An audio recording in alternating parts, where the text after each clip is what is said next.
Grabamos. Bueno, buenas noches a todos, bienvenidos a una sesión más de este webinar. Hoy tenemos nuevamente invitados especiales, seguimos hablando sobre urología, el piso pélvico y hoy tenemos dos especialistas grandes en estos que son Andrés y el doctor Enrique Tan. Bienvenidos, doctor, el escenario es de ustedes.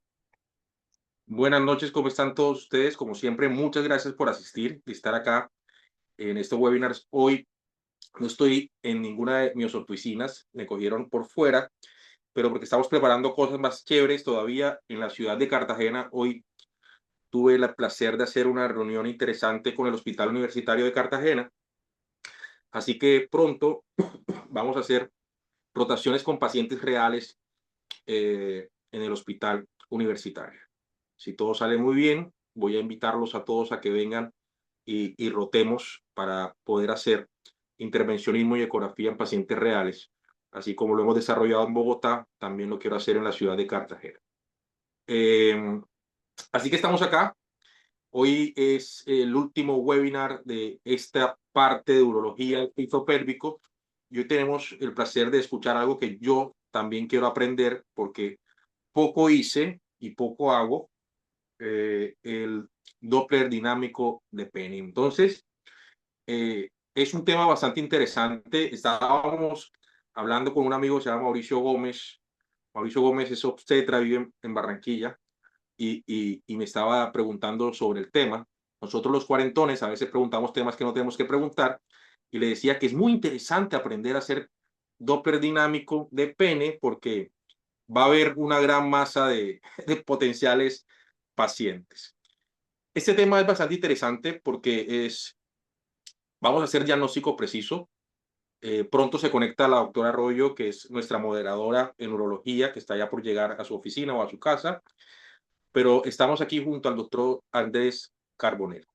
Repito, muchas gracias a todos los que están allí, los que nos han seguido en vivo y los que se van a conectar en nuestros canales de YouTube de Hill Médica y de Ultrasonolab, donde van a poder revisar todos estos webinars que van a estar grabados. Así que si lo van a ver otro día, pueden también escribir sus preguntas y poco a poco le vamos a ir contestando. Así que sin introducir mucho más, voy a presentarle nuevamente al doctor Andrés Carbonell. Buenas noches, doctor Andrés, ¿cómo está? Buenas noches, ¿cómo van? Bueno, espero Muy que bien, estén Andrés, bien. antes de empezar tu charla, quiero preguntarte, eh, tú eres colombiano, estudiaste en Argentina, acabas de regresar al país. En la Argentina, ¿qué tan frecuente nosotros los radiólogos y los urólogos realizan ecografía de Doppler de pene? No, casi nulo, casi nulo. Lo que generalmente sí se hace, o la práctica que de pronto abarcan mayor número de radiólogos, es la ecografía en modo bidimensional del pene, como para encontrar lesiones fibróticas o tempranas de una enfermedad de Peyronie, o ya las placas que ya son más tardías por la formación cálcica que tenga y que en la erección puede ser dolorosa o darle esa morfología en la curva según donde tenga la parte fibrótica, pero ya la parte dinámica, porque si bien de toda la radiología, en cuanto a ecografía y Doppler, ya Doppler de por sí es un segmento que de pronto es mucho más acotado, mucho más limitado, o sea, es más supeditado a otro grupo de radiólogos que de pronto han tenido más esta formación, pero... Y aún así en la parte de Doppler es aún más cerrado todavía el grupo que de pronto ha tenido este tipo de prácticas. Perfecto. Entonces es un tema en donde todos vamos a aprender hoy con tu experiencia y lo que has hecho en estos últimos años, porque es un tema bastante interesante y efectivamente los que no hacen ecografía, pues siempre es primero, hay que aprender a hacer ecografía de forma adecuada y después aprender a hacer Doppler. Y este, que es un Doppler dinámico, o sea, asociado a inyecciones o a medicamentos, ya necesita tal vez una estrategia técnica con mayor calidad. Pero el objetivo de esto es entregar unos tips o una forma de cómo también saber que podemos hacer otros diagnósticos. Así que Andrés, muchas gracias por la oportunidad de escucharte. Te dejo para que empeces a hacer tu charla. Muchas gracias.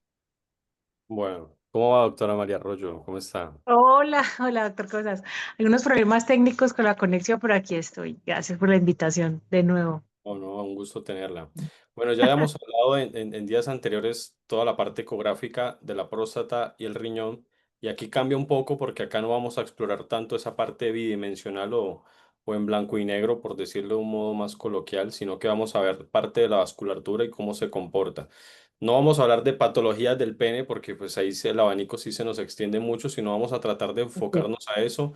Yo sé que de pronto el tema es un poco, no voy a decirlo enredado, pero todo lo desconocido genera ciertas dudas o tratar de entender un poco lo que nunca se ha manejado o los que tenemos de pronto muy poca experiencia con la parte de Doppler, nos va a costar siempre un poco como entrar en ese ambiente. Bueno, ¿están viendo ahí bien la pantalla? Sí. Sí, sí, sí, doctor. Perfecto, bueno, Doppler de pene vascular. Doppler de pene, vamos a ver si la culpa es vascular o es de alguna otra etiología. Esto es un poco de lo que vamos, de los temas que vamos a tratar, una parte de introducción, una anatomía que ustedes conocen la mayoría muy bien. Lo que hacemos antes del procedimiento, en el procedimiento, qué fases tenemos y cómo se comporta el flujo de la vascularización y los criterios de ecografía que tenemos para de pronto diagnosticar las herramientas que tenemos y los hallazgos de unos cuantos casos que vamos a presentar. En cuanto a si quieren, por las dudas, es un consejo como si surge una duda, la pueden escribir en el chat y al final la miramos porque por ahí capaz se les olvida en la charla, al final de la charla y por ahí no se vayan con la duda. Entonces, en la parte de introducción, según el Instituto Nacional de Salud, es una incapacidad en cuanto a la disfunción eréctil, ¿no? Es una incapacidad del hombre para lograr una erección del pene como parte de un proceso multifacético de la función en la sexualidad masculina. Etiologías, tenemos un gran abanico, tenemos un montón de etiologías, así que de pronto ya encerramos un poco más la causa, si la causa viene a ser por algo neurogénico, si viene a ser por algo vascular o por algo de pronto en la psique del paciente que esté afectando esa parte, porque esa parte puede afectar tanto al paciente como al procedimiento. En el recuento anatómico, al ser una estructura cilíndrica, la parte fálica, entonces podemos de pronto orientarnos un poco más por la parte dorsal y por la parte ventral, donde ya sabemos que vamos a tener fascias superficiales de Dartos, fascias profundas de Buck y la túnica albugínea que va a estar recubriendo los cuerpos esponjosos, con lo que nos interesa a nosotros, una arteria cavernosa principal, una arteria ya sea derecha e izquierda, que van a venir mucho más atrás de las ramas de la parte de las arterias ilíacas internas, y para el drenaje, dos venas principales que van a ser la superficial dorsal o la profunda dorsal. Y tenemos dos arterias que acompañan ahí, que van a ser las arterias dorsales. Entonces, eso es un recuento anatómico.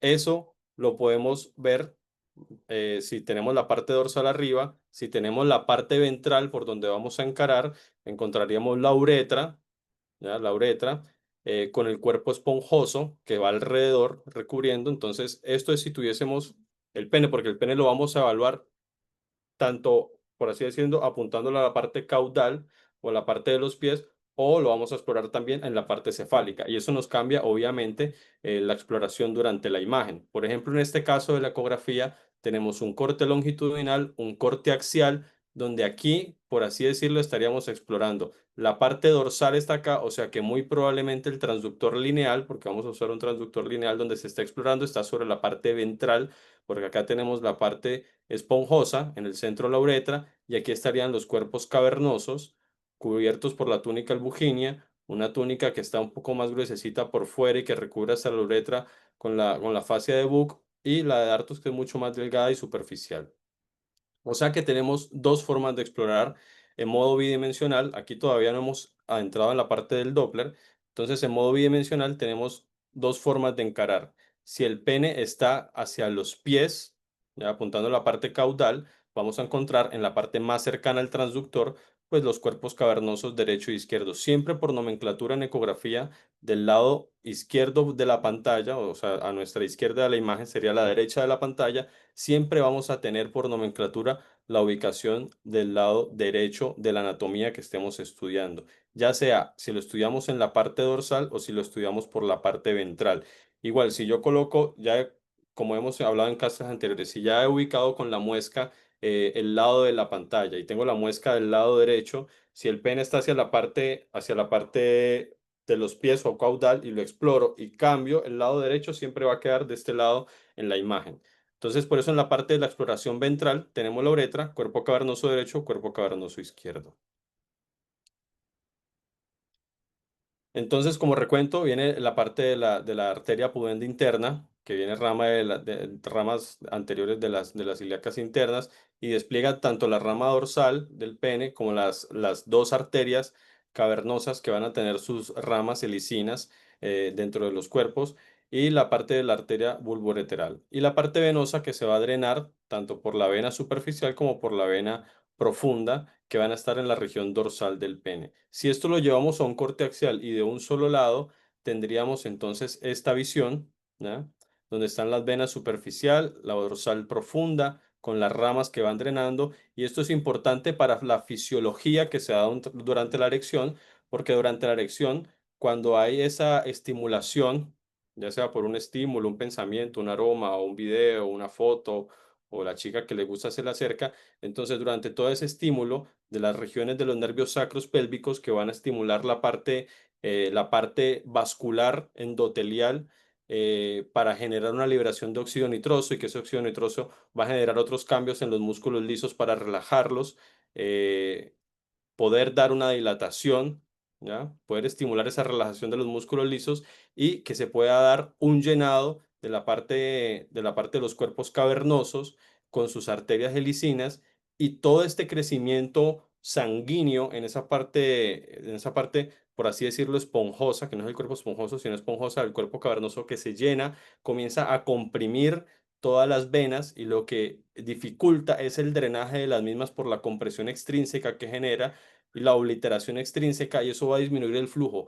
¿Esto por qué es importante? Porque durante las fases del Doppler vamos a ver repercusión hemodinámica de esos cambios fisiológicos de la erección durante las diferentes fases. O sea que no vamos a encontrar un mismo flujo o un mismo comportamiento vascular en las partes de flacidez como en las partes de tumescencia, como mucho menos en las partes de rigidez del pene.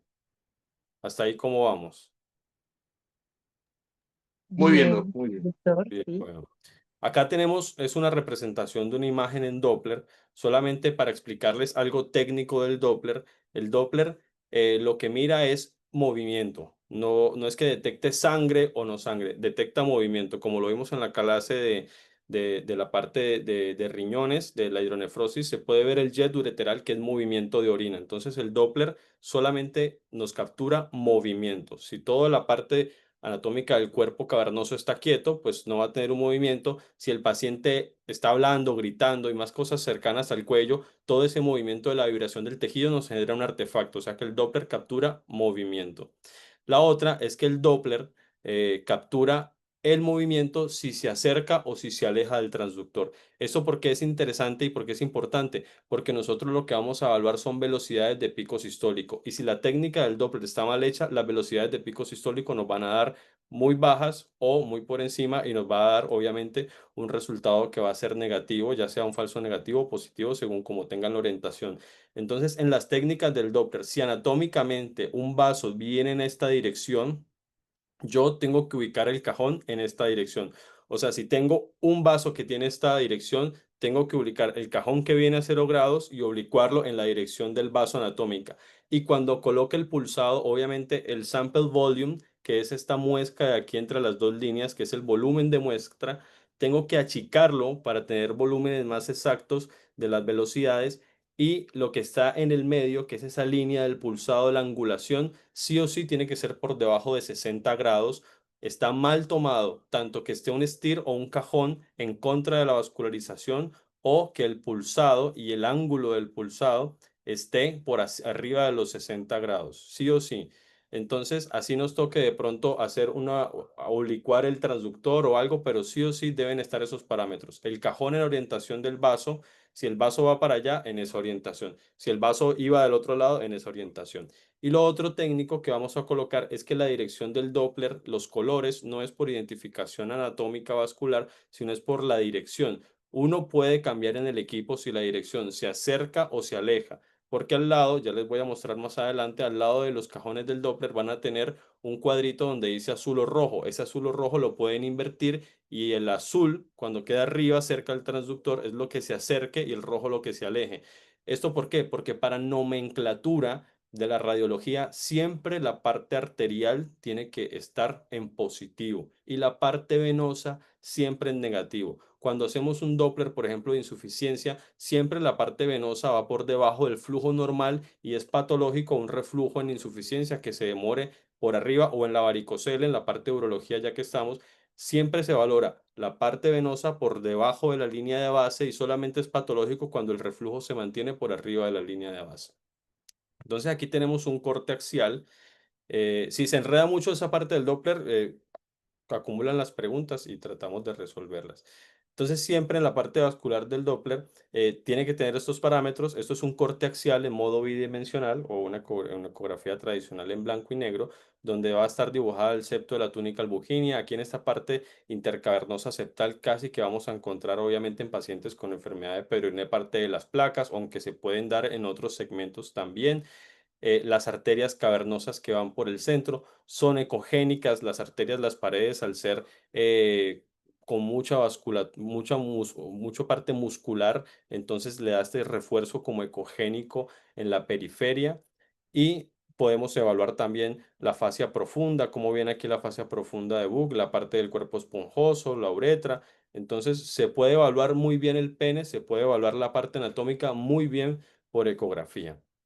Parte del procedimiento, entonces ya entrando un poco en lo que vamos a evaluar, que es ver si el paciente en su disfunción eréctil tiene una repercusión o no, o su causa es por alguna alteración vascular, para que ustedes después en la parte de urología puedan tomar una decisión respecto al manejo o al encare del tratamiento en el algoritmo que manejen.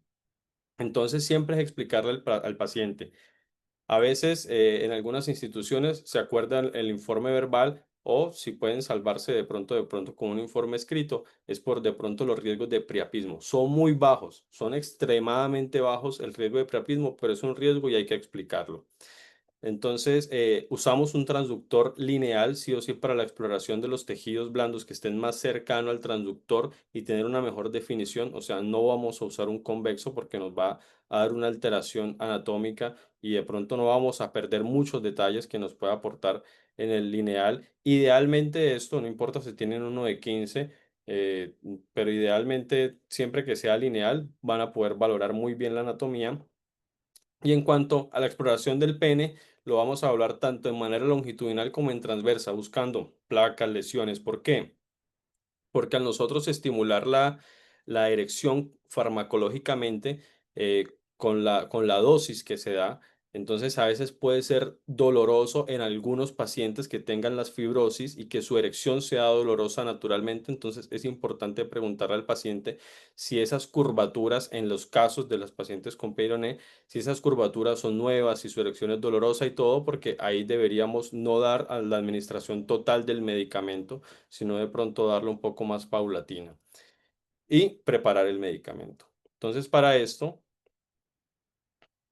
este es el medicamento que generalmente usamos. Si bien hay otros medicamentos del alprostadil, la verdad es que en la experiencia, de pronto otros médicos, no sé si acá hay alguno que haga Doppler de pene, pero al traer el medicamento, los otros medicamentos a veces los han traído en cajitas, en neveritas, con frío, ese medicamento frío, inyectarlo se hace mucho más tedioso para el paciente. No en mi experiencia personal, pero he tenido colegas que de pronto han tenido erecciones en sus pacientes, han tenido erecciones dolorosas.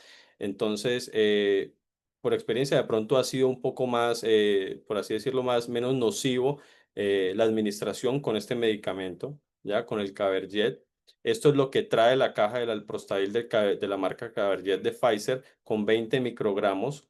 Viene una jeringa con un prellenado de solución, viene el frasco con el polvo para el medicamento para mezclar y dos agujas, una aguja que va a ser para mezclar y sí o sí la más delgadita y chiquitita, casi que de 30G, o agujas de insulina pueden usar porque pues obviamente al hacer una inyección queremos que sea de pronto lo menos molesto para el paciente también esa parte.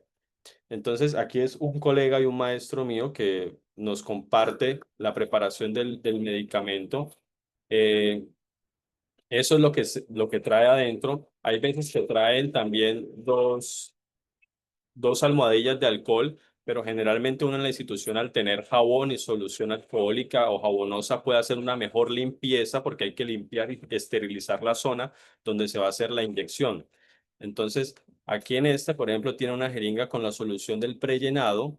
Esta es la aguja que vamos a usar, la más grande y gruesa, obviamente, para poder introducirlo en el frasco. Se introduce, se hace una mezcla, se hace una mezcla, de pronto batirla bien para que se pueda dar una buena solución, una buena mezcla homogénea entre el polvo y el líquido y la solución y vuelve y se aspira. Entonces se adquiere otra vez la muestra. Lo que se busca es que de pronto quede muy clarita la muestra en la adquisición. En la adquisición sea un líquido totalmente claro para que esté más homogenizado. Obviamente lo purgamos para no meter burbujas y porque las burbujas nos generan un artefacto que nos va a impedir o de pronto a molestar, nos va a hacer artefacto en el Doppler y nos va de pronto a hacer sombra para poder caracterizar áreas. Entonces, sí o sí, hay que purgar bien la jeringa, de pronto que no quede ninguna burbujita. Y ahí después de haberla purgado, sí podemos hacer el cambio con la otra jeringuita, la otra aguja, que es mucho más chiquitita, casi ni se ve, es una agujita súper chiquitita, porque lo que vamos a hacer es colocar el medicamento directamente en la parte cavernosa. No vamos a colocarlo en la arteria. ¿Por qué? Porque en la parte del septo, en la parte del septo intercavernoso, es donde tenemos todas las fenestras que van a estar comunicando los dos cuerpos. Entonces podemos hacer la inyección en uno solo de los cuerpos. Si el paciente tiene una erección dolorosa, usamos 10 microgramos, la mitad, y vamos evaluando. Si el paciente no tiene ningún problema, sino que su problema es por disfunción netamente, podemos aplicar los 20 microgramos. Hay guías que recomiendan hacerlo paulatinamente entre 10 y 20, pero pues la verdad en la experiencia uno puede aplicar los 20 en ese tipo de pacientes que solamente vienen por esa causa. Entonces ya previamente habiendo hecho la limpieza por guía ecográfica, uno va colocando y evitando la colocación en la arteria. Obviamente si uno aspira sangre, pues algo puede venir porque en los cuerpos cavernosos puede encontrarse algún vasito. Entonces, lo que se hace es la colocación del medicamento, por ejemplo, en la zona cavernosa y eso ya se va repartiendo por las arterias helicinas entre las dos. Buscamos hacerlo en la base porque también en la base del pene es donde vamos a estudiar el flujo, que es donde las arterias tienen un mejor calibre para estudiarlo y es la que nos va a dar la información de ahí en adelante hacia distal cómo se va a comportar. Entonces, por eso lo aplicamos cerca a la base y lo estudiamos cerca de la base también. Entonces, ecográficamente tiene comportamientos diferentes y sí, porque cambia la materia, cambia la imagen. Entonces, este es un cuerpo esponjoso totalmente flácido, totalmente mucho antes de la preparación, de la inyección del medicamento, donde ven que los diámetros del volumen cambian, o sea, son mucho más chicos, es un cuerpo mucho más ecogénico, diferente al que tiene ya la erección como tal, donde todas las arterias helicinas han repartido y se han dilatado y se han vasodilatado casi que en su mayoría de la red cavernosa o de las ramas cavernosas, e incluyendo la arteria cavernosa como tal. Entonces, obviamente, se vuelve mucho más hipoecoico por todo el contenido líquido que se le ha agregado sanguíneo. Y más que todo porque ese líquido tiende a ir mucho más lento en su trayecto, no en sus velocidades. O sea, quiero que se entienda que en los cuerpos cavernosos, porque la idea es que el flujo entre, pero no salga, para poder saber que de pronto no tenga una insuficiencia venoclusiva, que sea la causa también en el paciente, ¿no? Entonces, durante las diferentes fases, el cuerpo cavernoso va a ir cambiando, aumentando su volumen, disminuyendo su ecogenicidad por la misma fisiología que va a tener la erección. ¿Esto en qué nos repercute? Nos va a repercutir sí o sí en el flujo. Entonces, aquí de pronto ya vamos a entrar a tocar un poco más la parte del Doppler. No sé si hay alguna pregunta hasta ahí. Si de pronto venimos muy rápido y enredado y vamos explicándolo un poco más lento o cómo se han sentido hasta ahí hasta ahora si se va entendiendo bien. Sí, doctor Andrés, una pregunta. Entonces, digamos que sería interesante empezar con 10 microgramos. Ya sabemos que la ampolla viene por 20. Sí, Mm, generalmente, si yo tengo un paciente que, no sé, 40 años y viene es porque le están diagnosticando la disfunción. Él no tiene erecciones dolorosas ni nada, le hemos colocado los 20 y no hay ningún problema directamente. Diferente es por eso, si el paciente ya tiene una erección que es dolorosa, que es molesta, que cuando se le curva, ahí empezamos de a poco para que no sea tampoco molesto para el paciente y poder adquirir buenos volúmenes. Es más, Ok, hay algunos estudios que recomendaban que de pronto hacer un poco más agresiva la dilatación y es darlo por vía oral y en la inyección intracavernosa. La verdad es que nunca lo he hecho, eso sí fue un estudio que leí, que encontré por ahí. Pero sí, obviamente, sí o sí, es como para estimular, sí o sí. Hay otros centros que hasta recomiendan, en algunas guías recomiendan que el paciente vaya a un cuarto y de pronto tener algunas revistas ahí para que se pueda estimular un poco y profundizar esta erección. Pero la verdad es que con los 20 microgramos casi siempre hay buenas erecciones, o sea, hay buenas erecciones para poder hacer el estudio y poder hacer el diagnóstico en el paciente, pero el Caberget sí es dosis dependiente para la erección y no solamente eso, sino que de pronto si el paciente, hay de pronto estudios que han demostrado con los pacientes jóvenes que a veces el paciente joven se siente de pronto como inseguro, con ansiedad y eso repercute en la parte de la erección, porque toda esa parte de la ansiedad y todo disminuye de pronto la efectividad del medicamento y hasta de pronto el paciente no tiene ninguna patología y va a haber uno y le sale hasta patológico el hallazgo del Doppler, pero la ansiedad juega un punto en eso. Obviamente hay causas de disfunción eréctil directamente por la parte de la psique del paciente. claro. ¿Y qué opinas, doctor? Por ahí había alguien que estaba escribiendo en el chat, dar Cialis 30 minutos antes. Sí, Alguien por por eso ahí. hay veces que estimulan o con sildenafil o con algunos otros medicamentos estimular la erección. Creo que no está mal, habría que probarlo, pero creo que no está mal porque lo que queremos saber es si realmente con el buen llenado y profundizando ese buen llenado se pueda estudiar la parte arterial. Entonces no estaría mal si alguien quiere de pronto armar en su protocolo, dar o profundizar esta erección con la suma de medicamentos por vía oral y por vía intracavernosa. Entonces, en las primeras fases donde el pene va a estar flácido, ¿ya? En su estado flácido, las arterias no tienen velocidades altas, no tienen velocidades altas. Aquí todavía no se ha dado una relajación por la parte del músculo liso, entonces su resistencia va a ser mayor. Aquí tengo un pico sistólico donde la diástole llega a cero directamente. Entonces es un flujo que entra y que muy lentamente se va a ir esparciendo o disipando hacia la parte venosa y que la parte venosa lo va a ir drenando. Ya de pronto cuando ya el pene empieza en una tumescencia, que de pronto ya empiezan esas primeras fases hacia la erección rígida, entonces sí o sí vamos a encontrar un flujo parecido a esto. Voy a explicar los flujos. Aquí tenemos este va a ser la parte de las velocidades. Esto se mide en tiempo. Entonces vean que aquí las velocidades en centímetros por segundo están por debajo de 10. Aquí tenemos un paciente, no sé el tiempo en que lo tomaron para este gráfico, pero tenemos un paciente que ya tiene por velocidades arriba de 50, ¿ya? Tiene unas muy buenas velocidades, capaz las haya alcanzado a los 5 minutos, pero tenemos una diástole que generalmente para de pronto uno hablar de que adelante se está fugando, tiene que estar por debajo de 5. ¿Por qué digo adelante? Porque en la zona donde yo mide el Doppler me va a dar información de donde yo estoy midiendo y del tejido que estoy entregando arterialmente.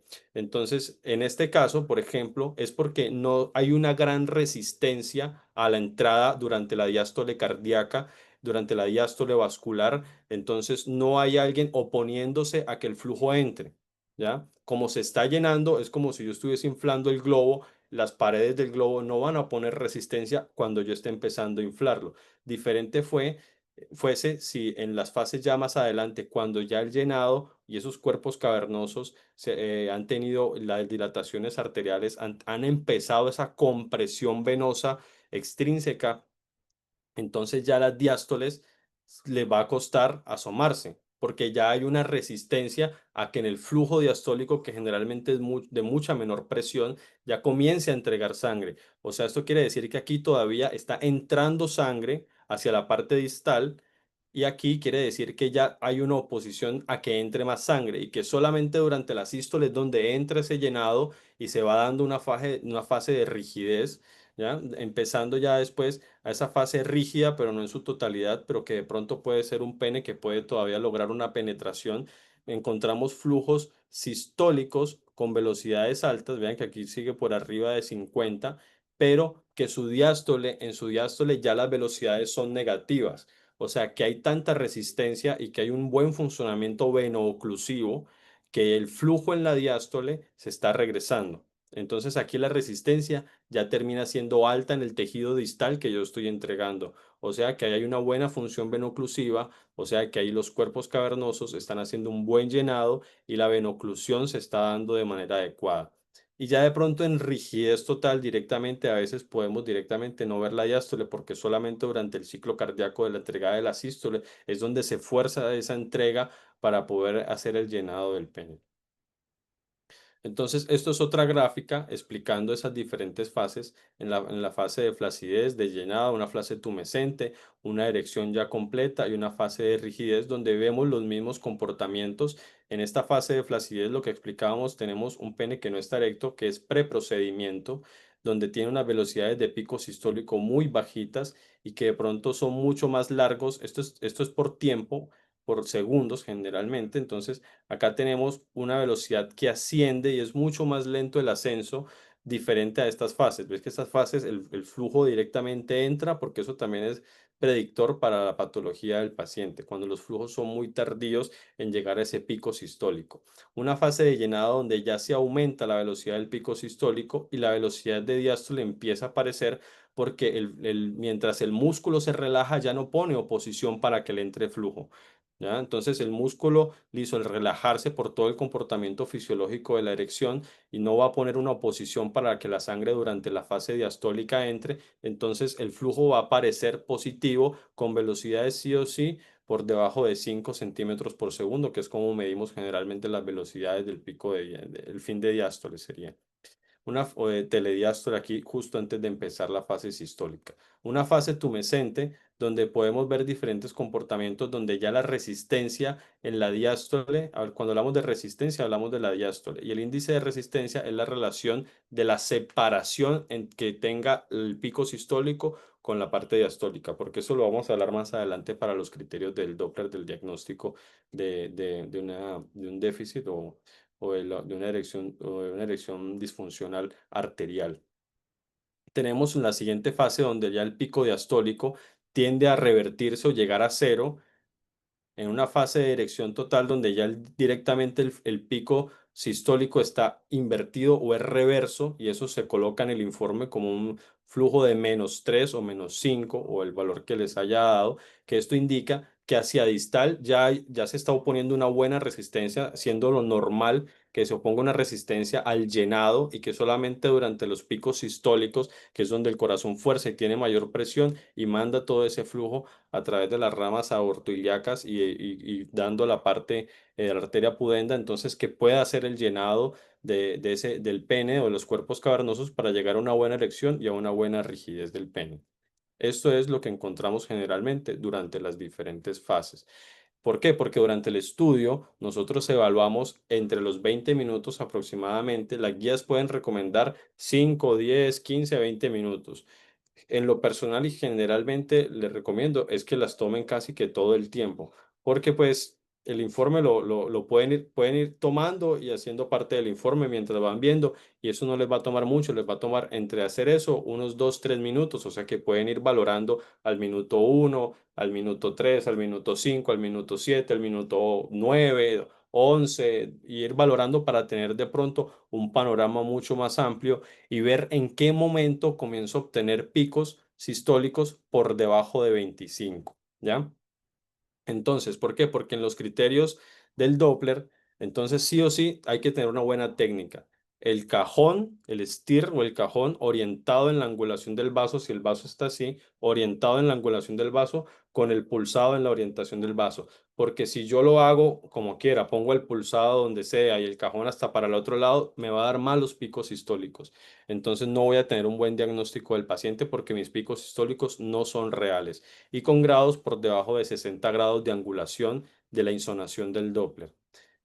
Entonces, en las características que vamos a encontrar dentro de lo normal, los picos sistólicos, lo normal es por arriba de 35. Hay una zona gris entre 25 y 35, o sea que fácilmente pueden tomar como anormal por debajo de 25 y de pronto lo esperado, porque ya cae en una zona gris donde entran los otros criterios a sumar cosas, sería entre esos 25 y 35. Pero como para que se lo graben, de abajo de 25 sería normal y lo esperado sería por arriba de 25. Idealmente arriba de 35 en un paciente que de pronto no tenga para nada una insuficiencia, una disfunción arterial.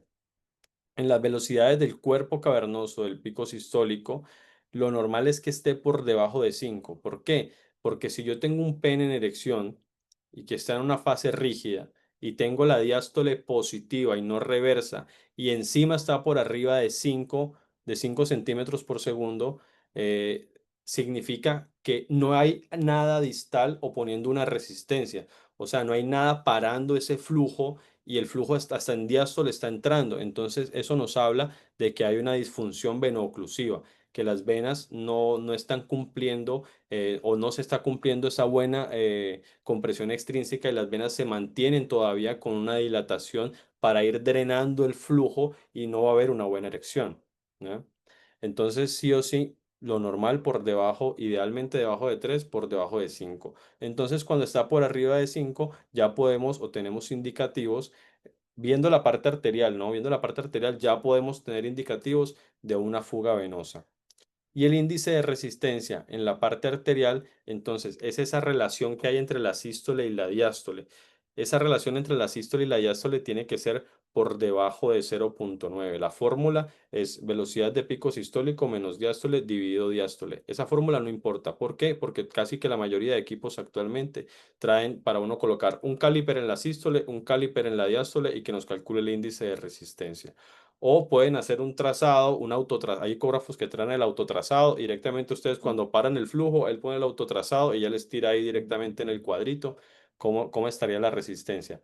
Pero para entender esta resistencia, entonces, lo mismo, cuando hay una diástole que está mucho más alta, un fin de diástole que está mucho más alta, pues se está acercando mucho más a la parte del pico sistólico. Y cuando se acerca mucho más a la parte del pico sistólico, pues no va a haber una gran diferencia. Y cuando no hay esa gran diferencia y está por debajo de 0,75, ese índice de resistencia muy probablemente distal es porque no nos están haciendo una resistencia y un stop para la entrada de sangre porque se está fugando.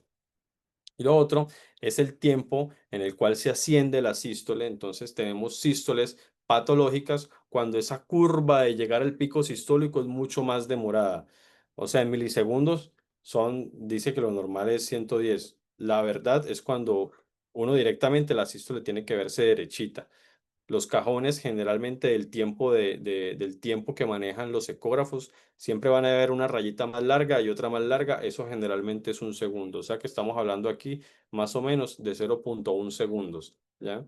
O sea que sí o sí tiene que estar elevado ese pico sistólico, levantarse esa espiga sistólica para después ir descendiendo durante la llegada o la parte la inicial hacia la diástole.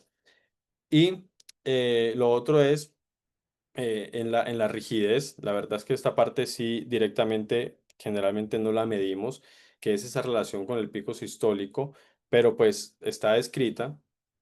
Lo más importante es ver estos tipos de fuga que de pronto nos pueden dar los indicativos a la parte ya distal o cómo se está entregando ese flujo. Antes del procedimiento medimos la calidad el calibre que tengan esas arterias cavernosas, porque las arterias cavernosas sí o sí tienen que estar por debajo de 5 o 3 más o menos y saber si se está dando una dilatación, medimos por dentro de la pared arterial, por dentro de la pared arterial para poder ver ese calibre. Y ese calibre generalmente se va a aumentar más del 60%, o sea que por ahí podemos tener en erección, medir también el calibre, o sea, más allá en esos lapsos donde tomamos el flujo, ir también al modo bidimensional o el modo tradicional en blanco y negro e ir midiendo los calibres que ha tenido esa arteria, las dos arterias, porque vamos a medir las dos arterias en los diferentes tiempos para poder tener una relación, porque si hay un desfase, por ejemplo, del pico sistólico de una arteria con otra, por más que las dos, por ejemplo, tengo una arteria en 25 y tengo otra arteria en 45 de pico sistólico, la izquierda en 45 y la derecha en 25, y el paciente tiene síntomas, muy probablemente ya con esa diferencia de más de 10 centímetros por segundo, también estamos hablando de una arteria disfuncional, en este caso, la que se está quedando mucho más atrás en la adquisición de las velocidades. Entonces, en esa fase que ya vimos, vemos que tenemos velocidades de pico sistólico mucho más bajas, una ausencia de la diástole porque están las células del músculo liso haciendo la resistencia, entonces la resistencia va a estar en una diástole en cero prácticamente, pero como no hay una estimulación para el llenado fisiológico, entonces obviamente las velocidades son muy bajas, velocidades de 11, 10, que es lo normal encontrar, y encontramos esta morfología del pico donde ven que el ascenso viene a ser muy lento en el tiempo. Este es el tiempo en que se demora. Los tiempos de segundos que hablábamos son estos. Generalmente de aquí a acá suele haber un segundo, y lo que sí podemos cambiar con la escala es esto, y lo que les hablaba del color es esta barrita. Con esta barrita lo que estamos viendo es que todo lo que se acerque es en rojo. Aquí, como los vasos están mucho más chiquitos, a veces al Doppler, al cajón, le cuesta adquirir, pero vean que tenemos un vaso que viene en esta dirección, con un pulsado en esa dirección, con un cajón en esa dirección. Entonces ahí tenemos una buena adquisición de un pico sistólico. Y si tuviésemos color, veríamos esto en rojo, y por ejemplo, si más adelante el vaso hace una curvatura hacia abajo, la veríamos en azul, porque en azul es todo lo que se aleja del transductor y en rojo todo lo que se acerca al transductor. O sea que si en el mismo cajón, por poner un ejemplo, se ve una vena y una arteria, la arteria se vería en rojo porque va para ese lado, va hacia la parte del glande del pene, y la vena que vendría drenando iría en azul porque va en otra dirección hacia el otro lado. ¿Se entiende un poco? O sea, el mismo vaso, si tiene una curvatura, una parte que sube y una parte que baja, pues como el flujo que baja se va a estar alejando, podemos verlo en azul también. O teniendo vasos paralelos, según la dirección del flujo, vamos a tenerlo en azul o en rojo. Y esto lo podemos invertir para la nomenclatura. Si invertimos esto, muy probablemente el pulsado se nos invierta y vamos a estar explorando flujos negativos que estarían mal tomados en la técnica del Doppler. Entonces aquí ya tenemos algunos casos. En este caso tenemos de este lado izquierdo una arteria que aún está presentando diástoles, y que sus diástoles son de 3, son debajo de 5. Hasta ahí por ahora no hemos hablado de nada patológico, pero sus picos sistólicos son de 20 en la izquierda. Y cuando medimos la derecha, ya de por sí tiene una relación entre picos sistólicos mucho más alta, o sea, es de 65, y sí tenemos algunos signos de fuga que de pronto ya los podemos ver, aunque la velocidad de pico sistólico es normal. Tenemos una fin de diástole, en diástole velocity, o sea, una velocidad de fin de diástole de 12 que está por arriba de los 5, y cuando se va a explorar la vena dorsal se encuentra con unas velocidades aproximadamente de 20. Las velocidades de la vena también tienen que ser por debajo de 5 en esa fuga. Entonces tenemos de 20, o sea que el flujo que está entrando está saliendo mucho más alto. Hay una alteración venoclusiva por los criterios de diástole, por los criterios de la vena, y hay una disfunción arterial por la insuficiencia que tiene el pico sistólico para alcanzar los valores por arriba de 25. En este caso, para de pronto corregir o criticar, no está mal a veces tomar el cajón en cero porque está bien angulado el pulsado. Ideal sería de pronto para ver mejor todo el vaso, porque de pronto no vemos las zonas donde más altas tengan las velocidades, sería adecuar mejor el cajón. Pero igual, si lo llegan a tomar con un cajón así en 0 grados, pero el pulsado está muy bien angulado en ese tipo de vasos, está bien tomado. No hay nada que criticarle ahí. Aquí si ven que de pronto anguló un poco más el cajón en la orientación del vaso que viene de arriba para abajo, o sea, en esta dirección, y está tomando el flujo venoso con el recuadro en azul. Por eso se ve en azul el flujo que va saliendo, y se representa por nomenclatura sí o sí el flujo venoso por debajo de la línea de base. Aquí tenemos entonces una disfunción eréctil por causa mixta. Hay una insuficiencia arterial del lado izquierdo, una deficiencia arterial del lado izquierdo y una deficiencia veno-oclusiva también.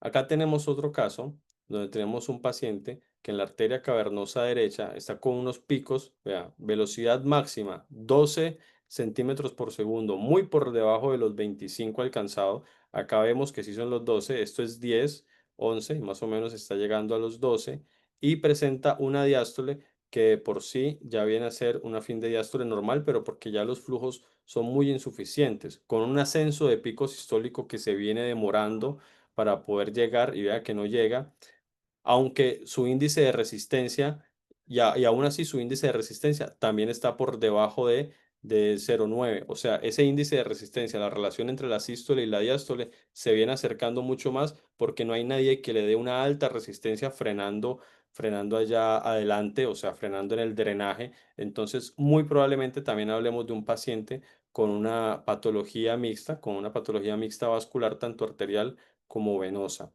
Y de la exploración del lado izquierdo, aún más todavía, con una insuficiencia arterial, con una deficiencia arterial por unas velocidades de 6 y una velocidad diástole que viene siendo normal, pero un índice de resistencia absolutamente bajísimo, o sea, muy, muy, muy bajo, 0,4.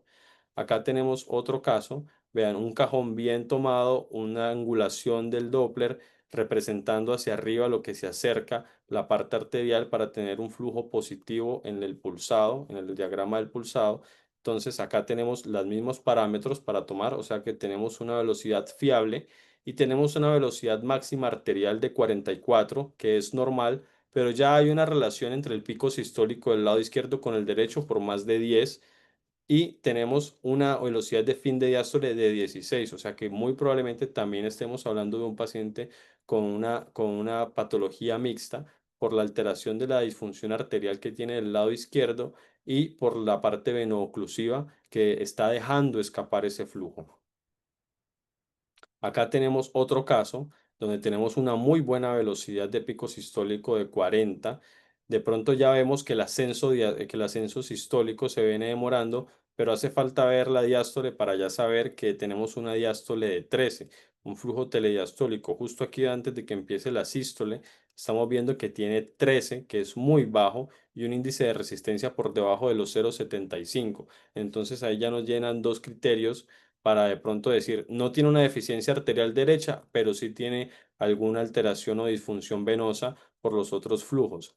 Y del otro lado tenemos también un buen pico sistólico, pero vean que en los dos casos se encuentra una velocidad de fin de diástole que está muy por arriba de lo normal, más de los 5 centímetros por segundo.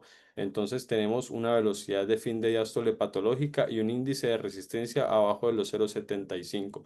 Entonces tenemos un paciente que tiene una buena parte arterial, no tiene una deficiencia arterial porque sus picos alcanzan por arriba de los 25 y más aún arriba de los 35, o sea que no nos deja en una zona gris de la duda para decir que tiene una buena competencia arterial, pero un escape venoso, sí o sí, porque nos habla tanto por el índice de resistencia como por la parte del fin de diástole.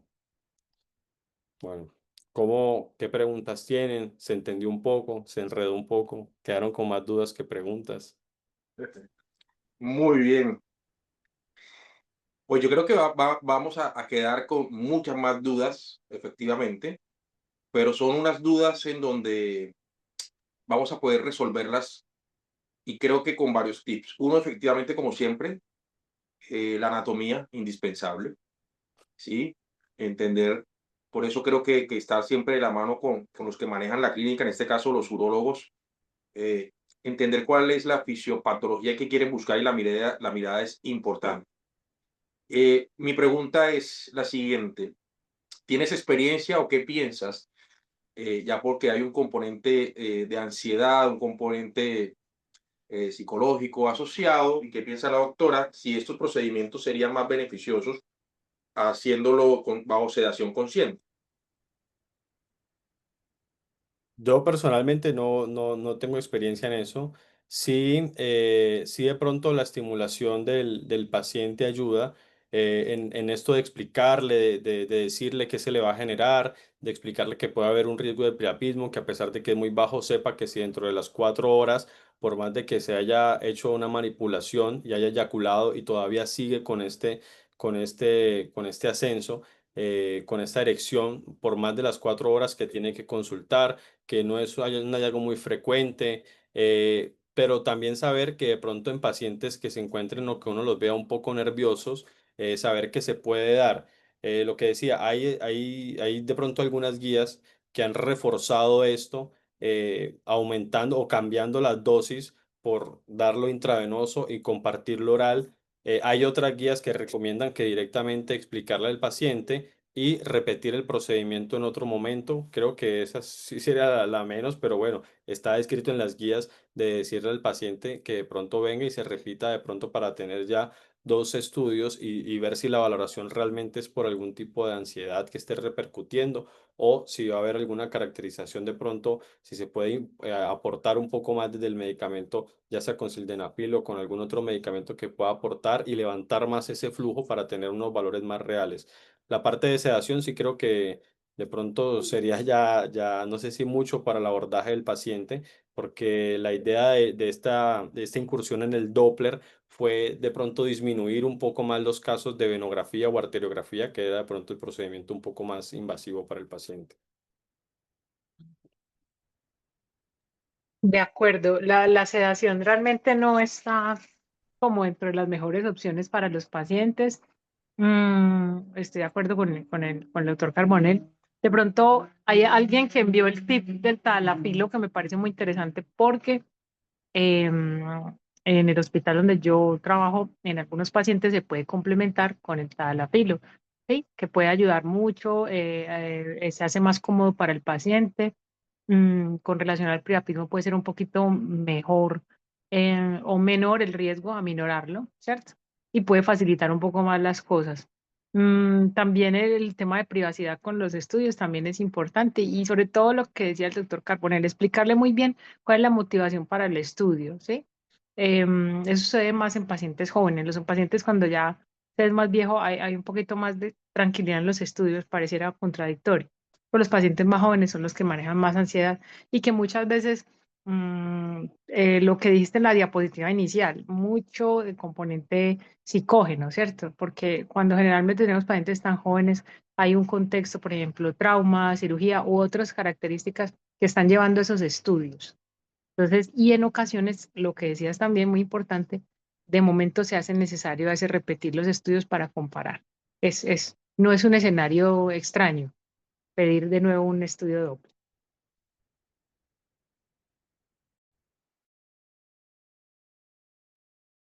Perfecto. Bueno, no sé si alguien del grupo tenga alguna duda, alguna pregunta en cuanto a la técnica o el procedimiento, o si alguien ya de pronto está participando en este tipo de métodos diagnósticos. A- Aquí hay una pregunta, no sé si me la enviaron a mí o al grupo, Luis Fernando Echeverry, dice, o más que todo una acotación, dice, en disfunción neurogénica se recomienda 10 miligramos por riesgo de priapismo. Perfecto. Perfecto, listo. No hay ninguna pregunta más en el chat. Doctor Andrés, doctora Rollo, ¿alguna pregunta, duda, algo adicional? Creo que es un tema bastante interesante.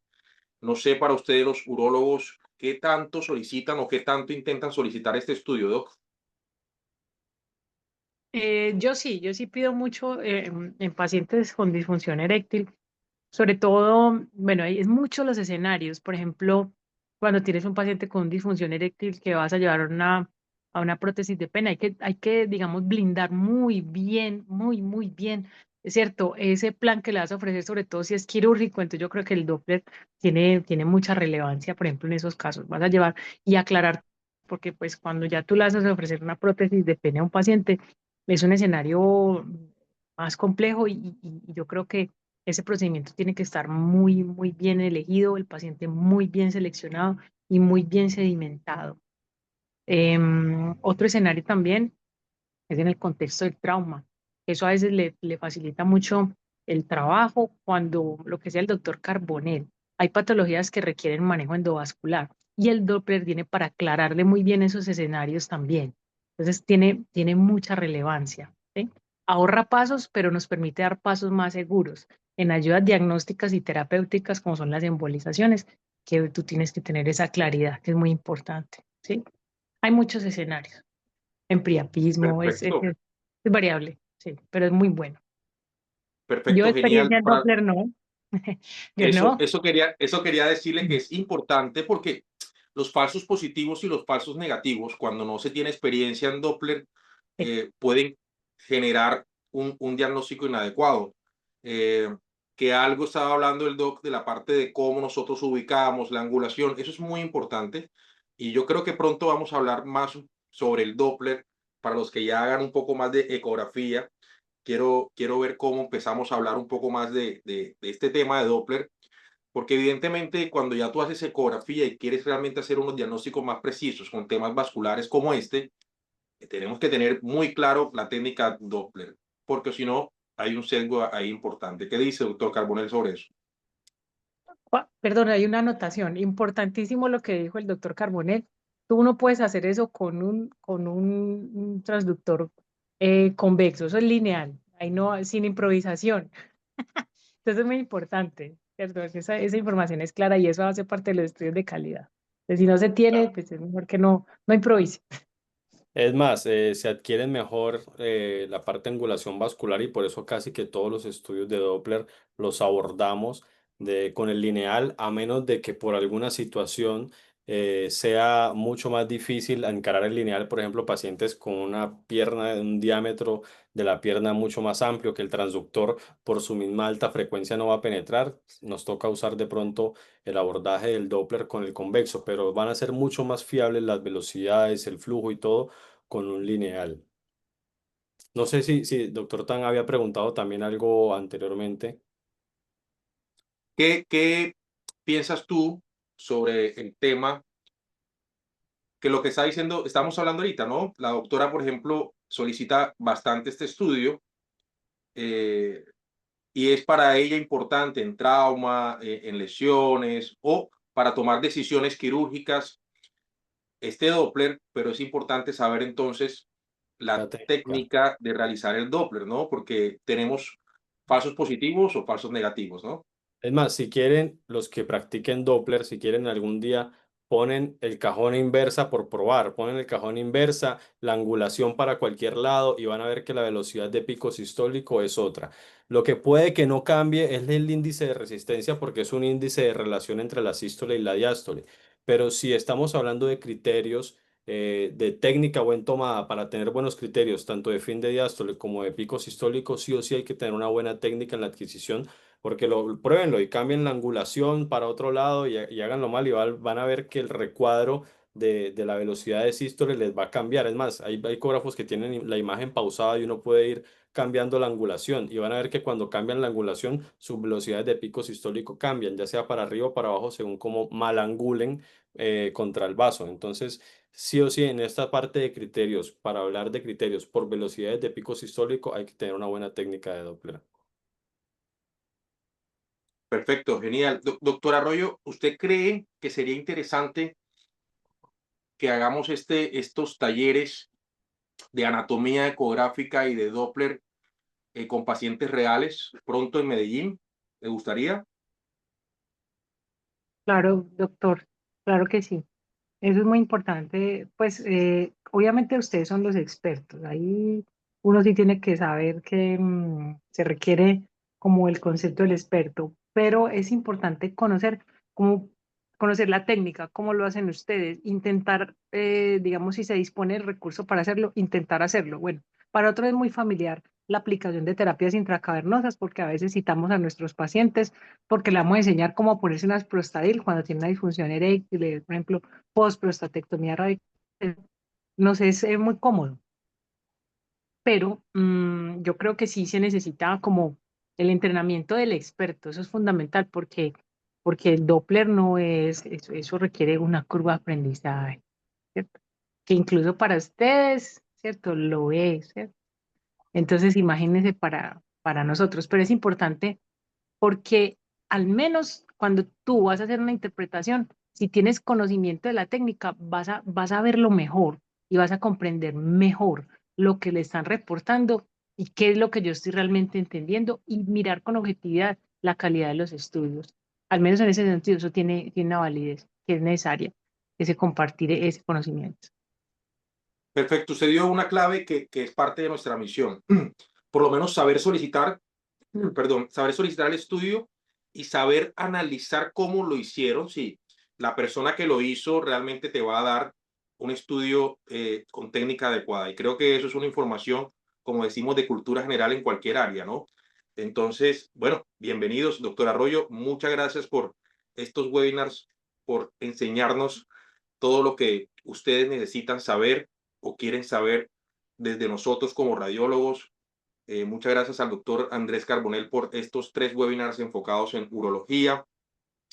Hay mucho por aprender, reescribir, investigar y entender en este universo que es bastante interesante, porque realmente podemos salvar vidas ayudando a realizar procedimientos o diagnósticos precisos. No sé, doctor Andrés, doctora María, si quiere decir algo para despedirnos. Bueno, yo muchas gracias, muy agradecida con ustedes, me pareció extraordinario. Doctor Enrique, doctor Andrés, gracias, muchas gracias. Disfruté mucho, me permitieron como tener una visión y unos tips que son muy interesantes. Y eso que será un webinar, imagínate pues que si uno tuviera al experto al lado de uno enseñándole, eso sería fantástico, porque si así uno coge tips que me han servido, pues yo encantada, porque eso invita a conocer más, a aprender más, a hacer. Y claro, lo que en un principio dijimos en el primer webinar, no es nuestra intención como urólogos reemplazar, ¿cierto? La misión y el entrenamiento de ustedes, que es un entrenamiento especializado, pero sí, digamos, ni mucho menos las pretensiones de ofrecer diagnóstico ni dar lecturas, porque finalmente nosotros no estamos facultados para eso, ¿cierto? Pero sí, digamos que eso puede ser una extensión, siempre lo digo así, como una extensión del examen médico. La ecografía es una extensión del examen médico para cualquier especialidad, no solamente para la urología, para cualquiera, ¿sí? Entonces yo creo que eso viene bien, hace necesario y hace parte, ¿cierto?, de las necesidades básicas de una consulta de buena calidad. Y claro, nunca pretenderíamos reemplazarlos, eso sí es clarísimo. Muchas gracias, doctora, por aceptar nuestra invitación. Para nosotros es importante tener siempre ese feedback y como lo dije en el primer webinar de estas charlas, nosotros los radiólogos tenemos un inconveniente en nuestro entrenamiento, es que no tenemos esta conversación académica, o sea, no tenemos la mirada del urólogo en este caso, o la mirada del nefrólogo, y creo que esto nos va a enriquecer mucho. Espero que podamos seguir haciéndolo cada vez más. Ojalá podamos hacerlo y participar en los congresos de urología y que podamos traer a los congresos de radiología a urólogos para poder entender un poco más y poder realmente cumplir con nuestra misión, que es salvar vidas y ayudar a los pacientes, ¿no? Doctor Andrés, ¿qué tiene para decirnos? No, bueno, el siguiente mes seguiremos con otras charlas, pero estaría bueno hacer la parte de urología. Creo que cada vez más para radiólogos también que de pronto no tengan la experiencia en esa parte del Doppler de pene, o para los urólogos que de pronto quieren incursionar, porque la verdad es que en ese tipo de patologías, si el mismo urólogo está manejando el paciente y tiene las facultades para aprender el Doppler y adquirirlo con una buena técnica, entonces va a poder de pronto tener una mejor visión del mismo paciente en cuanto a su desarrollo de su patología y al manejo. Entonces, creo que estaría muy bueno de pronto implementar esa parte ya de una manera física, ya de una manera con un ecógrafo, con pacientes reales, viendo la técnica, viendo las diferentes anatomías del paciente, viendo que hay pacientes que pueden presentar placas fibrosas no cálcicas, cómo las vamos a ver con un power angio, viendo la parte inflamatoria por la periferia. Entonces, por ejemplo, una doctora acá puso que en urgencia les tocó en el sanatorio ver varios pacientes por trauma y revisar la anatomía. Entonces, creo que no hay mejor anatomía que uno agarrar el ecógrafo y ir discerniendo cada parte o cada capa, una capa profunda de Buck, viendo la túnica albuginea, viendo cómo se comporta la arteria en esos pacientes, en la fractura de pene, viendo cómo se da la parte del hematoma. Entonces, creo que eso enriquece mucho la parte del manejo y obviamente el que se beneficia más de todo esto va a ser el paciente con un buen diagnóstico y un buen encare de la patología. Así es, perfecto. Doctora, el próximo mes quiero que también vengan los urólogos, porque el próximo mes vamos a hablar sobre ecografía musculoesquelética aplicada en lesiones deportivas y ortopédicas. Y usted dirá, bueno, ¿para qué funciona esto? ¿Por qué los urólogos tienen que venir?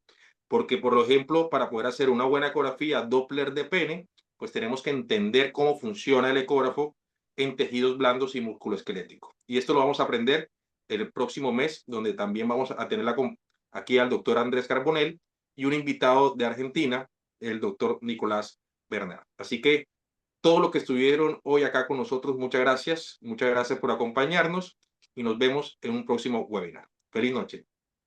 Chao, chao. Chao, que estés muy bien. Gracias.